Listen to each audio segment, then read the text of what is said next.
Hey Caleb, you wanted to see me? Ah, Spencer, my good fellow. I've been expecting you. Yeah, so did you want something or Want? Goodness no. Require. require? Yes. I require your services for the briefest of moments. Okay. Surely you can see the predicament I'm in. Well, actually no, I can't. I lost my glasses at the pub last night. A pub, you say? Surely you can't be serious. As serious as a fought during a recto, cause I am. And stop calling me Shirley. Rightio. Anyway, if your spectacles were affixed upon your face, you'd see that I, the host of the most prodigious writing and books podcast in the business, has been immobilized by a rather substantial stack of fallen folios. What? My to-read pile finally fell on me while I was taking a nap. But you're on a podcast table. I hardly see how that matters. And you're naked! I hardly see how that matters. Dude, your hairy ass is touching my drink coaster. I hardly see how that matters. It matters to me!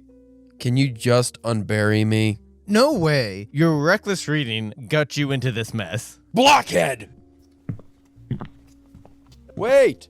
Don't go! There's a copy of War and Peace wedged in my taint. Spencer! Can you at least leave me a bottle of whiskey? Hello? Can't get enough drunken nonsense? Listen to new episodes of the Drunken Pen Writing Podcast every Tuesday wherever you get your pods.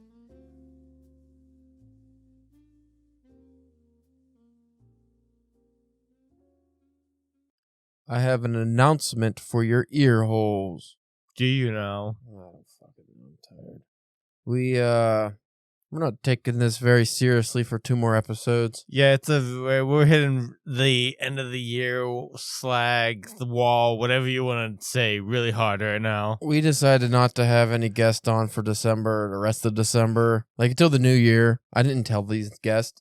We're just not going to schedule. I got to do that. I'm like, hey, next year. You can come on next year.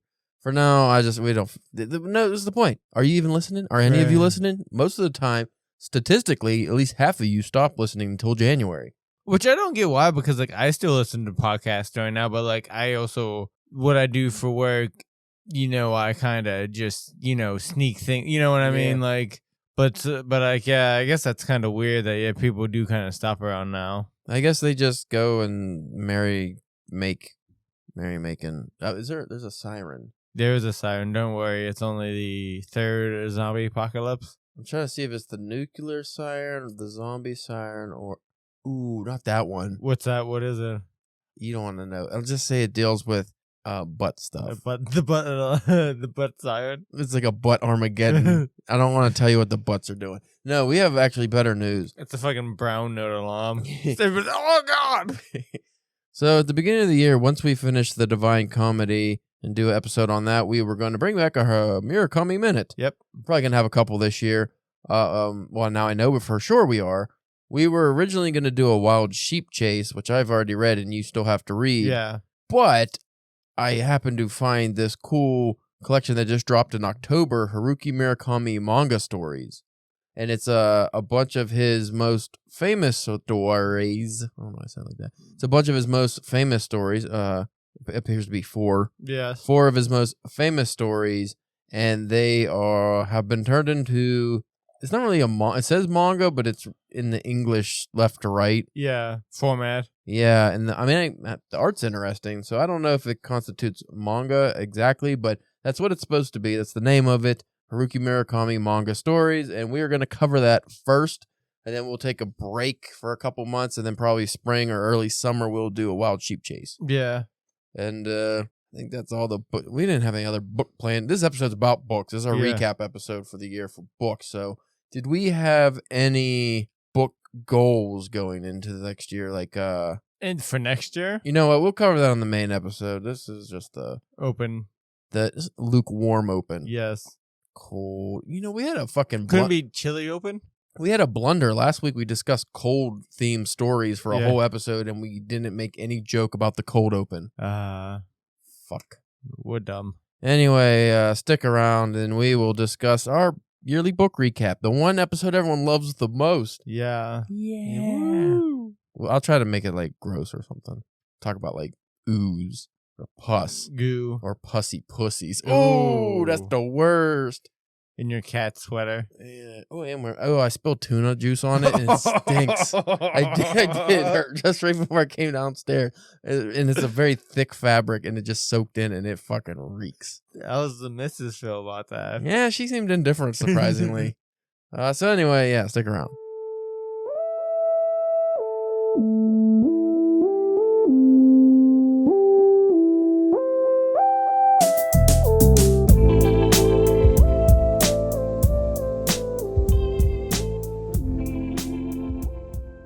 You are listening to the Drunken Pen Writing Podcast. I'm your host, Caleb James. With me today, Spencer, the Billings Blood... I was going to say banger. That ain't right. Boiler? Blood boiler? Yeah. Oh, I was going to say, I remember. Spencer, the Billings Blood Baron Church. Like a baron of blood. Oh. So... I got stuck again because I thought boiler sounded better. I like blood boiler. You're a blood boiler. A blood baron. That's nefarious. Yeah. And I don't know how your OnlyFans would work with that. No, you could be a blood baron. I don't care. Or a blood boiler or a blood breaker or a ball I just get people upset. buster or... Yeah, you boil people's blood by existing. I just, what I do is I, like those videos you were watching when I first got here, I just saying negative things just to piss people off. You exist in an insufferable way. Yes. Now I'm hopefully getting paid for it for once. I don't know if people are going to pay you to be irritating. You'd be surprised. Well, if you had a fucking big cans, maybe you would. Hey, I'm working on them. Working for the weekend, baby girl. You can strip me naked and lick my... I don't know if those are the lyrics. What? I don't know what I'm even saying. I'm looking up my list. Oh. Bringing up my list. That's a weird list. 20... Oh, I always forget I have to go to... Like the year? Reading challenge list. Okay, so let me do the recap for you. For me. And then you could do your stupid handwritten recap. Nobody likes that. No. It's dirty. Scribbly. Yeah. I don't know. You might be closer to me this year than any other year. Yeah, right? Well, I definitely would if it wasn't for this fucking last Divine Comedy thing. You, dude. Yeah. All right. So my goal for the book was 7 books for the year, and I got 31. I overshot, but I actually didn't hit my goal. Yeah, right? I'm like 3 books short of my goal of what was supposed to be on that 7. But people have heard me talk about that enough. I'll reiterate later. So I started the year off on a high note with The Crimson Cage by John Lees. John Lees, I guess. Lees or Lees? Anyway, it was a wrestling graphic novel retelling of Macbeth. Yes. I enjoyed it. It was a good book. It was really good. And then I finally finished, even though I started this 30 years ago, Jerusalem by Alan Moore. And that took me like March, right? It took the whole winter. Yeah, it did. It took you a long time for that one. So if anyone wonders why I didn't hit my 7-book reading goal, it was because Alan Moore fucking took up all of my months almost. Then I finally got into some William Shakespeare. That surprised me a little bit when you started. Alan Moore broke me in such a way that I actually went to Shakespeare for ease and comfort. So I read A Midsummer Night's Dream. I really, really enjoyed that. We both read Hear the Wind Sing by Haruki Murakami, which you can listen to on our Haruki Murakami Minute. Just Murakami Minute. Yeah. I'm fucking fried, bro. We had a hard workout today. We're getting gay. That's what the workout was. Just 2 bearded guys getting gay. Did a lot of spotting with no weight. A lot of spotting, a lot of fucking barbells, but no weight. Yeah. Then I read Macbeth by William Shakespeare, and I also really enjoyed Macbeth. It was thrilling. And I watched Macbeth. I actually fucking had to get an Apple TV subscription for a month so I could watch it. The Denzel Washington version that just came out. How was that? Directed by I think it was directed by one of the Coen brothers. It was really good. Much like reading the book, you won't understand a lot of it because that language is tough. Well, didn't you say when you were reading the actual Macbeth that it helped reading the comic, like The Crimson Cage? Like, yeah, just like you understood it better. Then we followed up with more. Did we do the Murakami Minutes separate, or was this all one big chunk? Because we also did Pinball 1973, which was the sequel to Hear the Wind Sing. I think we did it separate. Yeah, I think we did an episode for each, I think. An episode or a couple episodes? Because that's that weird flip book. Yeah. So it was. They were both in one, so we did an episode for each. You're right. I just weird how they categorized it. I guess I read Macbeth between those. I read Criminal Volume 1, Coward by Ed Brubaker. I gave it 4 stars. I don't remember anything about it. It was a crime comic. Okay. Was that a book club book? Yeah, it was a book club book. Yeah. The Iliad I did Robert Fagel's translation. I gave it 4 stars. I like the Iliad. A lot of stuff. What's his name? Robert Fagel's. Okay. Fagles. How would you say that? I don't know. That's tricky. Moving on. Then I did this for Arcade Bookshop. Something Wicked This Way Comes by Ray Bradbury. Another 4-star read. I really enjoyed that. I hated it at first because the writing style was weird, but as soon as I got used to it, I really liked it. You guys did make it seem interesting on the episode. Yeah, it's not the easiest read, but it is a cool story. We followed that up on Arcade Bookshop with Blackmailers Don't Shoot by Raymond Chandler. That's a short story. That was not even a solid 3. No, that was more of a 2.5. You know what I mean? It was okay. It was like his first story. Yeah. So it was a little rough around the edges. One of the best reads of the year. I'm interested to see what I decide my final best read of the year is, because this could definitely be up there. The Shawshank Redemption, 5 out of 5. That was a good one. Apt Pupil, I gave 4 out of 5. And because these are all like novella/novel length, I just put these separate, but I did read them in the different seasons collection. Right. But Apt Pupil, it was a good story, but it went way too long. Like, it didn't need to stretch on and on and on. The thing with that is that's weirdly, like, I feel like that story's like more weirdly prevalent now. Yeah. More than ever, like, in the past few years. Yeah, it really is. Of just how you can get like sucked into a certain kind of culture or belief thing. Yeah. Crazy easily. Next up was The Body by Stephen King, and that was also a 5-star read. The Boys or The Stand. Oh yeah. And I went back and watched The Stand after reading that just to compare. Yeah. And Stand By Me. Stand By Me, not The Stand. Yeah, and it follows pretty closely to the book. Yeah. They switch a couple things, but I really like that. And then this is a cheat one. You could take it off if you want, as I marked different seasons as the whole collection, right. Which I gave a 5-star rating because the only one I didn't like as much was Apt Pupil. I did do that as its own because there was at least one story in there that wasn't. Or no, I had that separate too. The Breathing Method. Right, yeah. Yeah, I gave that 4 stars. That was an interesting story. And that's the one with the head being cut off but still breathing, right? Yeah, it was kind of. Wasn't there another? I guess there's not. What did I read? A Stephen King story? No, it was that one. It was a guy telling a story. Okay, yeah, I remember. Vermis, Lost Dungeons, and Forbidden something or other. It's a long title. Doesn't fit on here. That's by Plastiboo. That's that RPG book. Oh, okay. It's like an art book that's written in like it's an RPG from old Nintendo era. Oh yeah, I remember when you got that. I gave that a 4 out of 5. I really enjoyed that. Actually, I'm waiting on the second one to come in the mail. I didn't know you actually got around to actually reading that. I know you. I remember when you got it that you were like flipping through and checking it out. I mean, it's mostly just pictures. It's not like a book. It's supposed to be like a RPG guide, like the old guides. I read The Odyssey by Homer. This was another Robert Fagel's production, translation.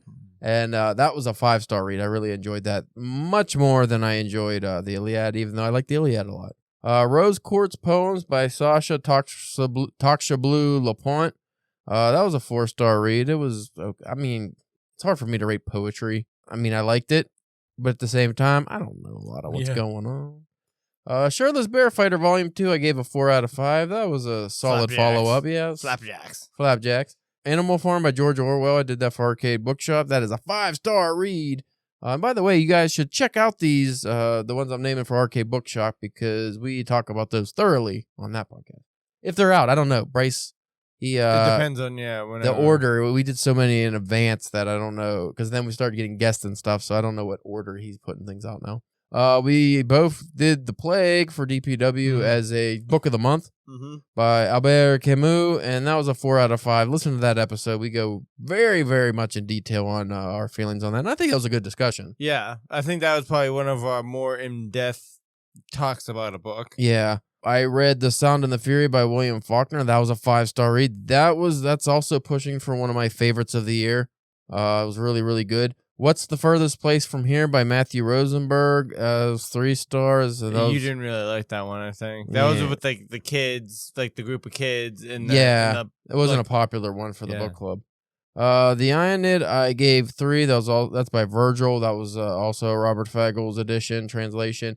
I ended up listening most of that on audiobook, and I'm surprised I gave it a 3. I really thought that was a 2-star read for me because I barely was able to finish that. I mean, when you had to go move it into a Audible. Yeah, it wasn't the writing. It was just that basically it's the Iliad and Odyssey retelling in a Italian, like with an Italian hero. Like it was basically all the stuff that happened in those books pretty much happens to the character in this. And I'm like, all right. I read Hamlet by Shakespeare. I gave that a 4 out of 5. Not as everyone says Hamlet's like the best. Not my favorite. Nope. Not my favorite. Guy's kind of whiny. His name's Hamlet. Yeah. I don't like that. Hamlet. Horoscope, a Zodiac Anthology, Volume 3, 5 out of 5 stars. I did read that though. Obviously, because I'm in it. Oh, you got around to, because I know you checked out some of the stories, but I didn't know if you got around to. I think I read most of it. I don't know if I read every single story in it. Maybe I did. It's hard to say. Because I was reading them very sporadically, like just here and there whenever I didn't feel like reading something else. Daredevil Born Again by Frank Miller. I gave that 4 out of 5. I really enjoyed that. The Worst Read of the Year Award. Thanks to Bryce from RK Bookshop for suggesting we read this one. Zone 1 by Colson Whitehead. I gave it a 1 star. If I can give it a 0, I would. If I could burn it in a fire, I definitely would. But it has to be filmed. That's the only time you condone burning books? It's tough because my instinct is just to give it to somebody, but I don't want anybody to read it because I hate it so much. See, when you, I know it's going to be a little bit later on the list, but I thought you were going to go with something else that you hated the most. Well, we'll see. Next up, Becoming the Boogeyman. Becoming the Boogeyman by Richard Chismar. I gave that a 4 out of 5. Listen to our October Book of the Month episode. We both thoroughly enjoyed that one. Dark Ride Volume 1 by Joshua Williamson. I gave it 2. I didn't like that book. Everyone else in the book club did. I thought it was boring. No, I thought it was dumb. And then finally, I read A Christmas Carol by Charles Dickens, which I gave a ravenous 4 out of 5. And now here's a little bit of a caveat. We have 2 weeks left to go in the year or so. Yeah. I'm definitely gonna finish at least one of these. So I'm currently reading 100 Poems by Seamus Heaney, which I just got yesterday, but I'm really enjoying it. So I might finish that before the 2 weeks are up. Right. Oh, I don't know why this isn't under my finished reads, but Bodies by C. Spencer. That was our last book club book. I gave it a 3. Did I give it a 3 stars? I thought I fucking hated that book. Yeah, that's what I thought you were gonna. Oh, it didn't fucking mark it as complete. No, that gets a 1. I give that a 1 or a 2. I'll give it a 2. I like the art. That's what I thought when you were talking about worst. Well, that could be the worst comic you read for the year. Yeah, I really didn't care for that one. Oh, come on. Oh, Jesus. Messing up now? November 3rd. No, because I read it in a day, but because it does that fucking date thing. It said it for today. Like, it took me a month to read this shitty book. No, it didn't. November 30th. I read it in a day, and I hated it. I stayed up late reading, then I was tired the next day, too. I was like, you fucking asshole. Ew, boo. I had The Divine Comedy, The Inferno, The Purgatorio, and The Paradiso. I'm not going to be finished with that, but I thought I would, but it turned into homework. Yeah, it does. It gets a little homework. It's not that it's a weird one, and we'll talk about it when we do the episode. I am enjoying it when I'm reading it, but I don't. It's like reading a non-fiction textbook. It's like it could be information that's interesting, but I'm not seeking it out. It's not drawing you to read it. Like how sometimes when you get into a book and you're like, I gotta fucking finish reading this book. It's not that. It's like, oh, I have some time. I'm on the shitter. I got nothing else to do. Let's get a canto out of the way. Yeah, so I'm probably not going to finish that before the end of the year. I'm currently reading Rashomon and 17 Other Stories by Rinosuke Akutagawa. It's a Jay Rubin translation. You know Jay Rubin who did all the Murakami books. At first, I thought I wasn't going to finish that by the end of the year because some of the stories were like, eh. But then I just hit like a bunch of really good stories. Like last night, I ended up fucking reading for like an hour and a half. So I think I'm almost done. So I'm probably going to finish that by the end of the year. What was that? Rashomon and 17 Other Stories, short story collection. Don Quixote by Miguel de Cervantes. I would have already been done with it. I just started the stupid Divine Comedy and took a break. I was really enjoying that. That might be, once I finish it, one of my favorite books of all time.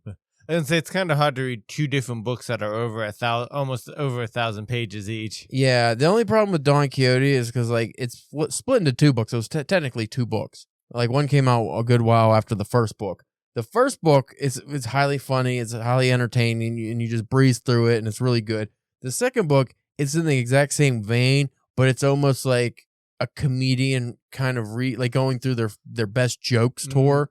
So it's like, oh. Yeah, like I really like these jokes, but I already heard them. Right. So you could enjoy it, but it doesn't hit quite the same. So it's almost like the first book 5-star, second book 3.5, 4-star, but it's like the same quality. So I don't know. By the time unless the ending really wows me, it might drop down a notch in my ratings.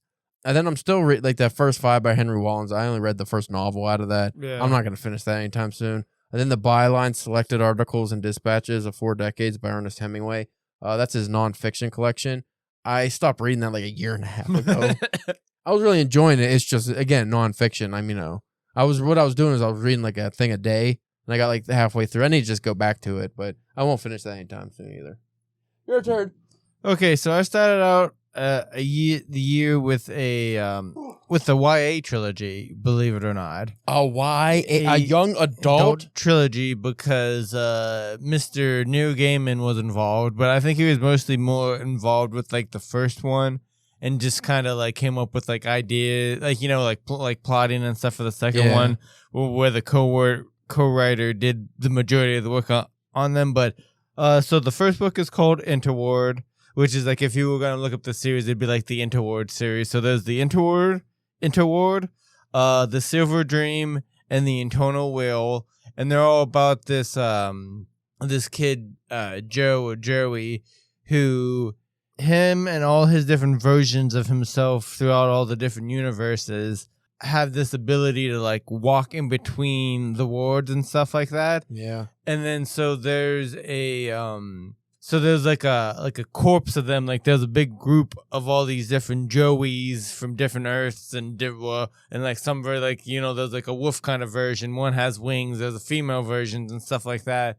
And like, so the group of them, they're like in charge of trying to save all these different universes that deal with that there's like a magical bad guy and like a science bad guy, and that's like versus both of them. They were okay. They were pretty. Wasn't that the one you said you were kind of dragging your feet a little? It wasn't that you weren't liking it. It was just like how we talked about the Divine Comedy. It's like, I'll read it when it's there and I don't mind it. It's just, it's not something I'm like excited to go read. And what I think because I read all 3 of those like back to back, so I think that had a thing to do with it. But they're all like around like 250s, like the longest of them. But I did let a friend from work read them, and she really enjoyed them. Yeah. She really liked them. But I think she has more that kind of taste towards things and stuff like that. But I would check it out, especially like if you have if you have a kid or niece, nephew, somebody like that, try to get them into reading. I think it would be good for them. And then the Darknet, which is from Benjamin Percy, and it's just a really cool horror story dealing with like demons and the internet, and like it was really good. That one was really good. I think I was gonna try to get you to read, since you were gonna, once you get through the rest of your 7, you were talking about going on a more genre specific tour. So I already have some things planned out for you when you get there to check out. Oh god. Then I did, like as you mentioned earlier, with Hear the Wind Sings and Pinball 1978. Those were next for me. Both, I enjoyed both of those, and those were like his first 2, right? His first 2 novels, yeah. First 2 of the Murakami. Don't have quite the Murakami stuff as it touches, as a especially little bit. The second one, the pinball one, but it's not the end of the pinball one specifically, Right. like where the machines come alive or something. Yeah, or like he has like a weird vision or something something. Yeah, strange, he yeah. imagines it alive or something. But yeah, Wild Sheep Chase is where it really kicks off Right. in Murakami stuff. Then I went with Dead Even, which is Brian Meltzer's second novel, and it's about a couple who the wife just got a new job as like assistant DA or something like, you know. That was like a legal thriller, wasn't it? Yeah, and then her husband is a defense lawyer.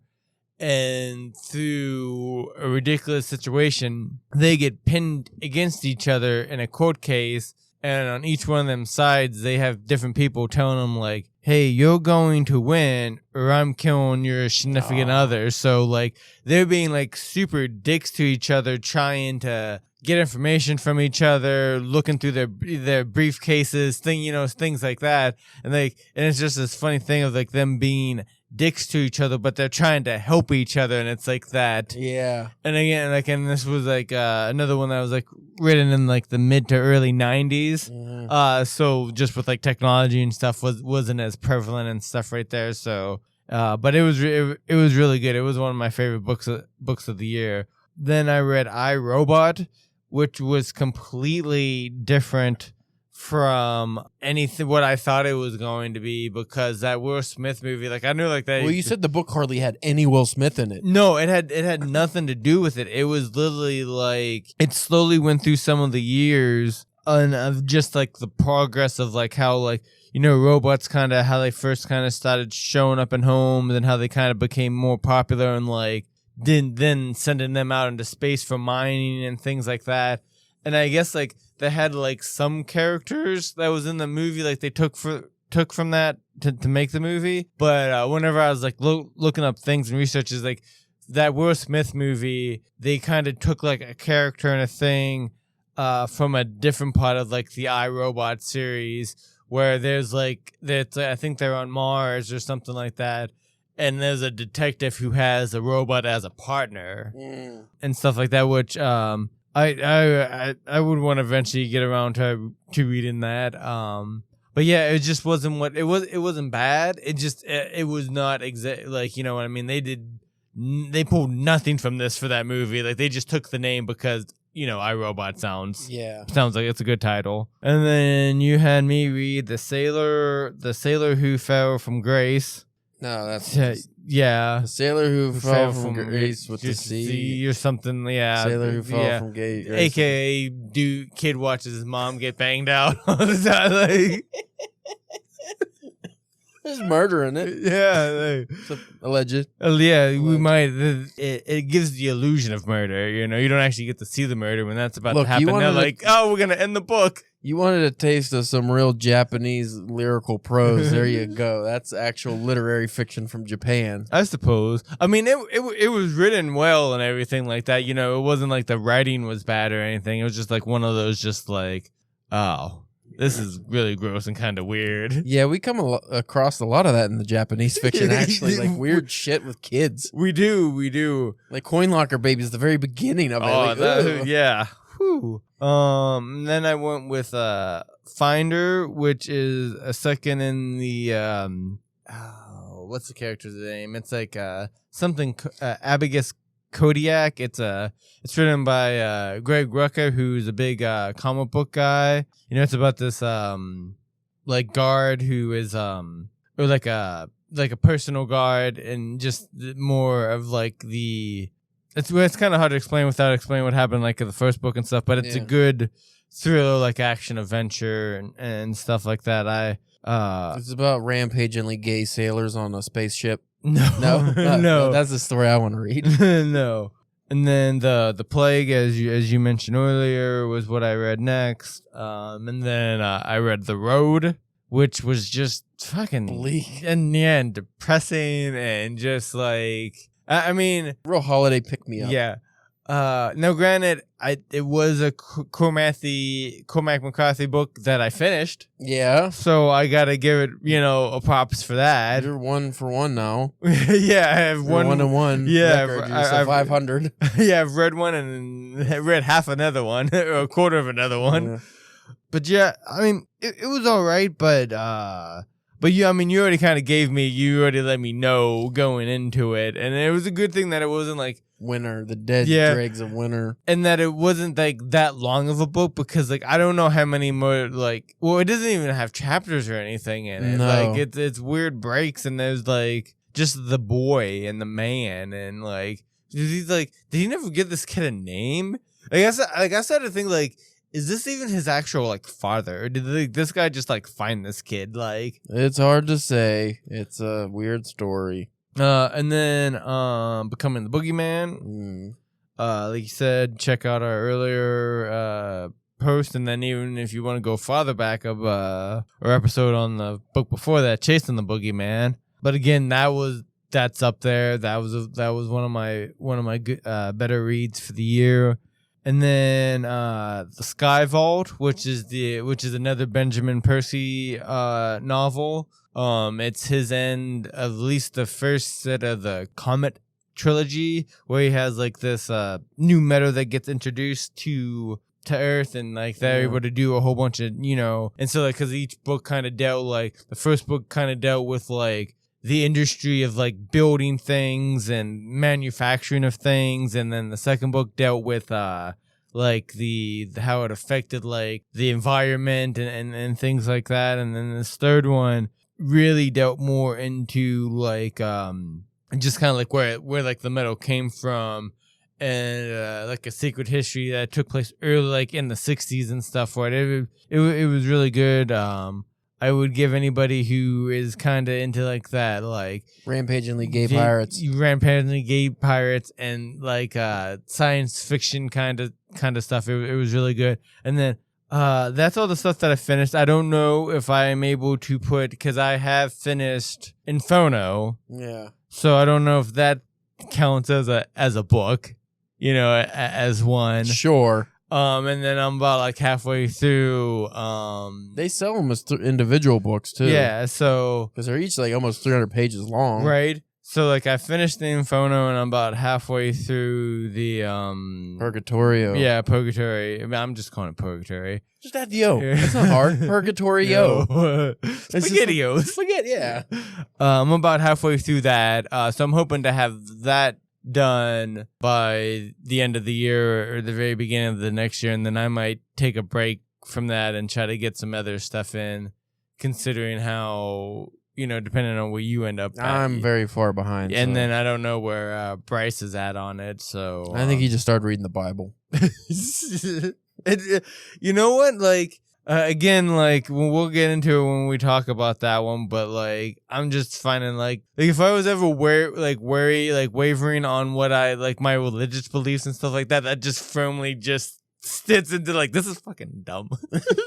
This is bullshit. Yeah. When we were talking off air how stupid it is, like the first level of hell is just people who were born before Christ was alive. Yeah. And before Christianity was a religion. How the fuck? Oh, sorry, I was just born in the wrong time. I guess I'll go to hell now. Right? I was born, lived a life, and died before this thing even was created. Sorry I didn't have the knowledge of what never existed when I was alive. That's like that time's version of like, well, like how old people are like, well, why can't you just buy a house? Yeah. Fucking dumb. But that's pretty much where I'm at. I've read a shit ton of comics. I did finally finish the manga series Dr. Stone I've talked about in previous years, but the last couple volumes came out this year, and I was able to finish that and really enjoyed it. And like that's the first time that I've completed the manga before the show, because the show probably has I think it just finished this season, but it probably has at least one more season, maybe two more seasons to to catch up and be and finish. But yeah, so that should be interesting. I won't have to worry about like now watching the openings and be like, who the fuck is that guy that I've never seen before? Like, right? Who are you spoiling me now? Now I know. Now I know. So what's your book total? So let's see. I think 14 at Skyvolt, and then like 15 if you count Inferno, and then so like 15, and then 873 if you count graphic novels and stuff and trades. Yeah, like some of those they're thick. Like some you can read in an hour, some take a couple days. Oh, like the trades and stuff. Yeah. Yeah, it just depends. We should probably also, both of us should also probably put on there Batgirl Year 1, because we'll be reading that for our comic book book club at the end of this month. So that will also be technically done before the end of the year. Yeah. We could also add the Batgirl and the Girl Scouts and the kitty. The woo-has. So, you want to smoke some drugs? Or wait, no, that's not it. What was I thinking? Some crack. Crack. Smoke that chronic. No, book goals. For next year? For next year, what is your book goal? I'll go first. Okay. Because you already were talking too much. Yeah. Forever. People don't want to hear that. Need a break. Yeah. So the book goals for next year is to finish this year's book goal of 7 books. So on my list of 7, so far I've read the Iliad, the Odyssey, the Aeneid, and I am pushing Dante's Inferno to its limit, and I will read the whole Divine Comedy by sometime. And then that leaves me with Paradise Lost and Ulysses, which might take all of next year. Yeah. Those are very fucking difficult. Assuming I'm able to get those done at a reasonable time frame. I told you before, I am going to go into a lot of genre stuff, but my plans are I want to read some more Faulkner. Yeah. So I want to read As I Lay Dying. I want to read at least one either Dostoevsky or Tolstoy big-ass book. You just like to hurt yourself. Yeah, I'm actually steering towards Brothers Karamazov. I think that's going to be my first real rush, because I read notes from the Underground, but that was like, I'm going to read Brothers Karamazov, and I think that'll be my real introduction to like deep philosophical Russian literature. And then I'll decide if I want to read anything else by Russian authors after that, judging how that goes. And hopefully that doesn't take 1 million years. That's a big book. And then I want to read more of those Michael Moorcock, Elric books I have. Mm-hmm. I want to read a lot more of those Robert E. Howard collections. And I want to read, obviously, I don't know if we were talking on air or not, but the Stephen King. We were talking about doing the 1Q84 by Haruki Murakami. I would read, because I've read that before. Right. But I would read it again. We'd do a Murakami minute on it. And then I would read it, and you would read it again. Right. I think that would be maybe a summer thing. Yeah. But yeah, and then just like, you have some sci-fis and stuff that maybe I'll read, and maybe I'll go a little easier and just read things that catch my interest. But I'm definitely going fun genre stuff. And just like every month I'll probably catch on like a little, like the Faulkner stuff won't take me too long. I'm sure I'm gonna if I read Ulysses, I'm done with Joyce. Yeah. So I don't gotta go. You read everything that he only has like 4 books. Okay. I mean, he might have like some short stories I haven't read and stuff, but I'm not really worried about that. And I read the most important thing, the letters, the erotic letters. Right. Yeah.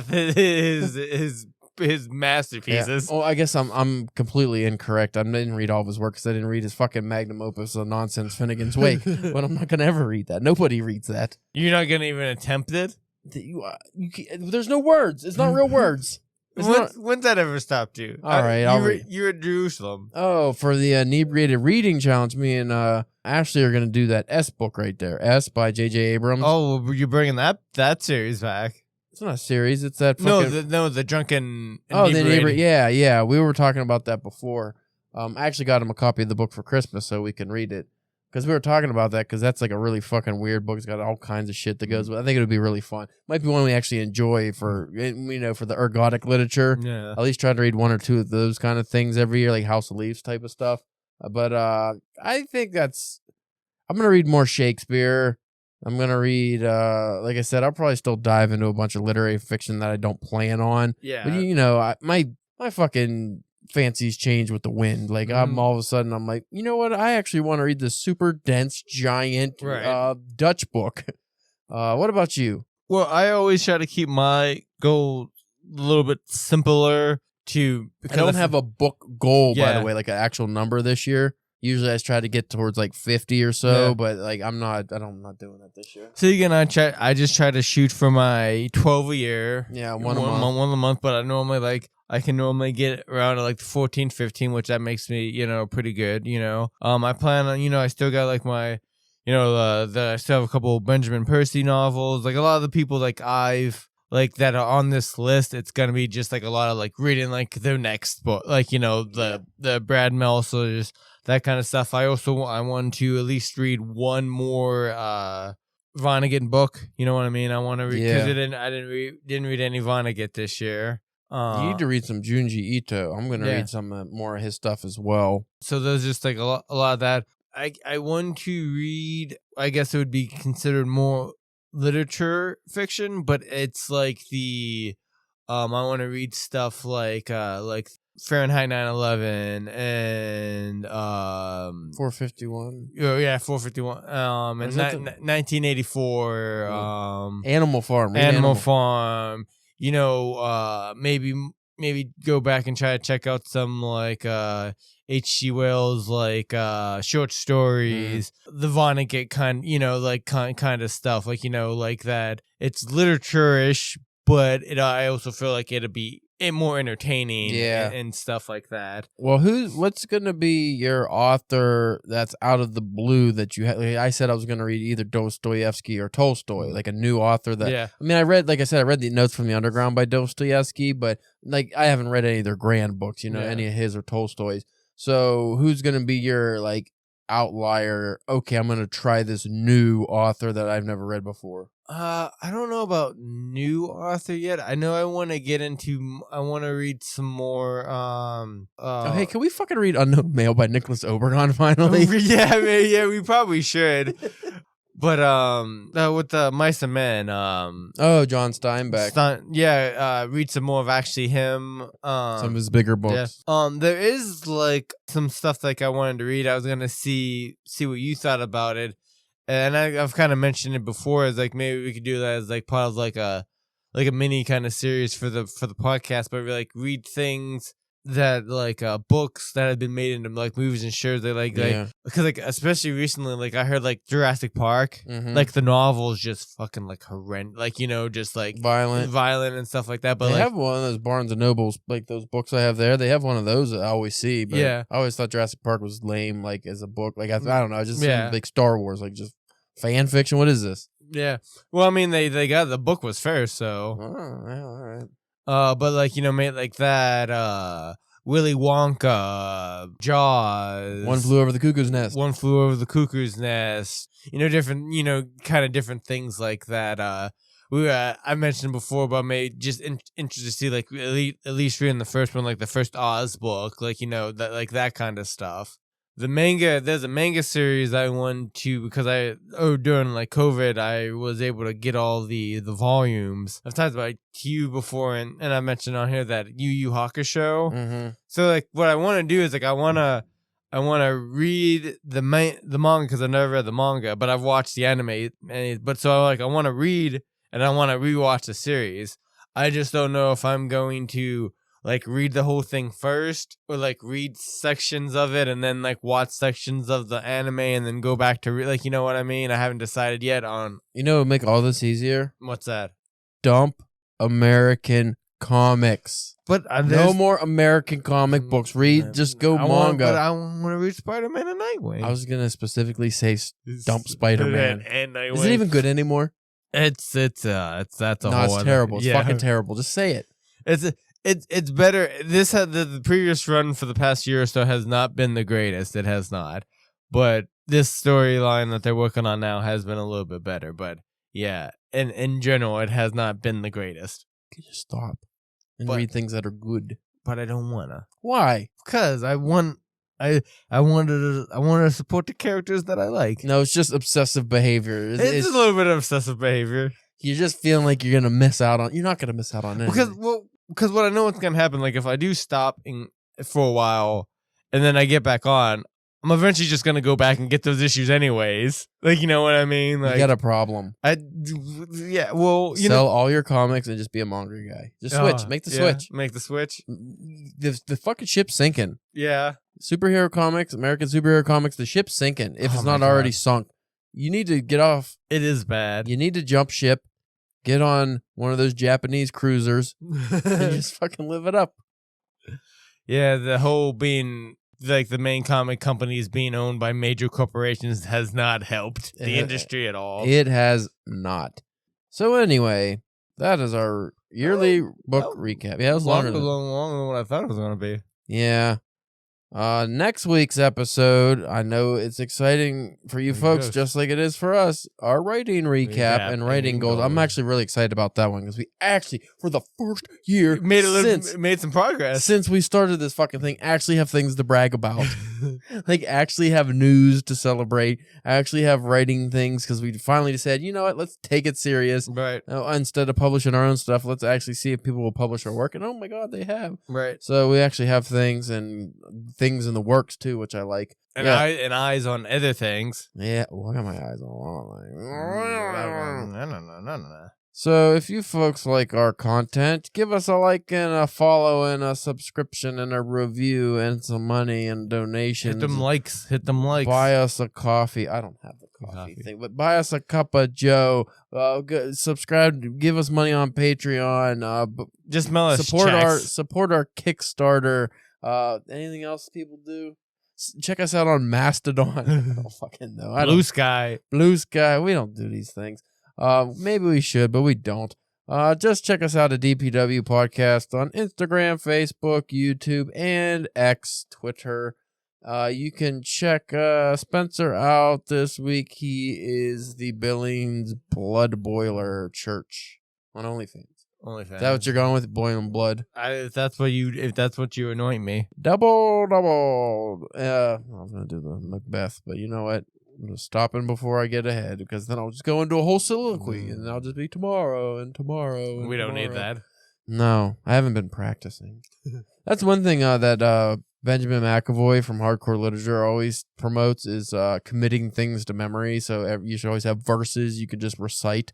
So it must be a British thing. I'm like, I can't even recite song lyrics that I've listened to 5,000 times, right? Let alone recite Macbeth. That's why it always takes me a while. Like if we're talking about like a book or like a comic or something, it always takes me a minute because it's like I need my memory jogged, and like I have to go and I have to pull that memory out before me to get it. It's like it's never right there. It's like I need to sit down in my computer chair, but I have so much laundry on it. I always gotta get everything out of the way before I can sit down. If you folks, I already said stuff. I don't think there's any more to say. You can check out my stuff at calebjamesk.com. I will be sharing more publishing news on there soon because I got some more things coming. And I'm hoping we'll talk about this next week, but I'm hoping by the beginning of the year, the new year, that I'll have more good news because we were talking about off air. I have a feeling I'm going to have some more acceptances coming in. Hopefully. I'm really banking on at least 3 solid ones that I think I'm going to get. And if those come in, I probably won't hear until at least the beginning of the year minimum, maybe even longer. But I'm hoping I could kick off the new year with good news and just get like a bunch of books coming. You know, that'd be awesome. I get books coming to start the year. Yeah. Like I feel like that put me on a really good projection. Upward trajectory. And you already got one coming out on supposedly anyway, January 13th is Gridiron Gates of Hell. Yeah, I do believe that's it's a horror football anthology, which is interesting. And that one is I think all the proceeds are going to charity, which is cool. So keep your eyes peeled, folks. Spencer and me and whoever else we can get, we'll be posting about that soon. But again, that's like one of those things where you never know, like when these publishers or if it's indie people or whoever, like some of them are really up on the promotion. Right. Like they're just constantly grinding and promoting. And then some of the other ones I've seen, even things I've been accepted in, you don't hear until like the week before. They're just all of a sudden like, oh yeah, this is coming out. I'm like, what the fuck? Yeah. Do you want people to read it? Like you got to really promote the shit. But so you keep an eye out for that. And then what we need to I also want some news on is that Diabolic Press.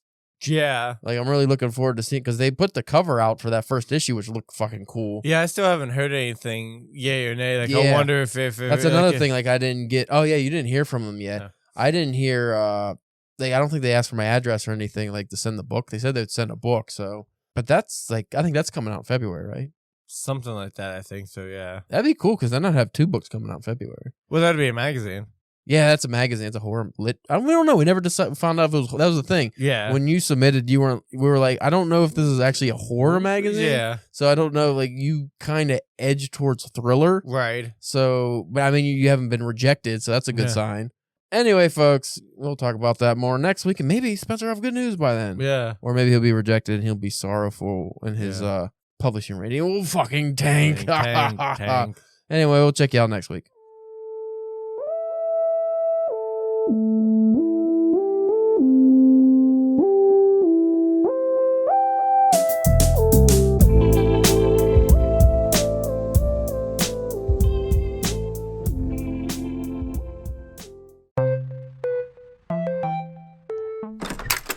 Bryce, what are you doing? Trying to, game. What? This game is really hard. Pac-Man? Yeah. Dude, you're supposed to be playing the game for next week's episode of Arcade Bookshop. I mean, I will. I'm really close to beating this. Right. And what about the book? Huh? We're supposed to finish a book for the podcast too? Oh, yeah. I finished that last week. Yes! Oh, did you finally beat it? Uh-huh. The first level. Oh, boy. Listen up now, when we leave on, get ready for Arcade Bookshop. With your phone, play a game, check it out. Don't be lame, listen up now, when we leave on, get ready for Arcade Bookshop. You can listen to new episodes of Arcade Bookshop every other Monday on Spotify, Apple Podcasts, YouTube, or wherever you get your pods. You'll always find us with a controller in one hand and a book in the other. Listen up now, when we